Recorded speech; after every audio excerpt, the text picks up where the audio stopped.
কি গো, কি খাচ্ছ? এই যে ভাত নিয়ে বসেছি সবার লাস্টে। সবার খাওয়া দাওয়া হয়ে গেছে, এখন আমি ভাত নিয়ে বসেছি। আজকে দেখো কি ডাল আমি মসুর ডাল করেছি, কিছুই খাবো না, বাঁধাকপি খাবো না, তাই ধনে পাতার বড়া নিয়ে নিয়েছি। আর এই যে এখানে ডিমের পোচ করে নিয়েছি। এই দেখো ডিমের পোচটা দেখেছো, ডিমের পোচটা দেখা আমার বন্ধুদেরকে। এই দেখো, দেখে এরকম খেতে কেমন ভালো লাগে বলো তো। আর এখানে পেঁয়াজ নিয়ে নিয়েছি, লঙ্কা দিয়ে মেখে নিয়েছি, আর এখানে আচার নিয়েছি। একবার খেয়ে দেখাই এবার কেমন হয়েছে।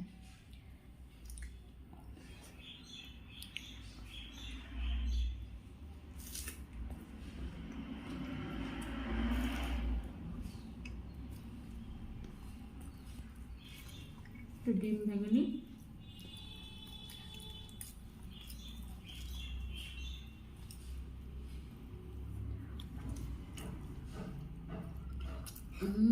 এটা যেন আমার কাছে একটা তৃপ্তির খাবার। হাজার মাছ মাংস যাই দাও না কেন, এরকম তৃপ্তির খাবার আমি কোনোটাতেই পাই না। এখানে একটু কুলের আচার নিয়েছি। বাবা, এটার মধ্যে আবার তেঁতুলের বীজও দেয়। কুলের আচারের মধ্যে আবার তেঁতুলের বীজ।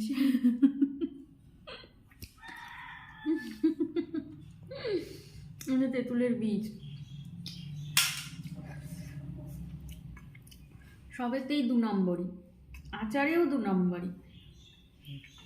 চলো টাটা।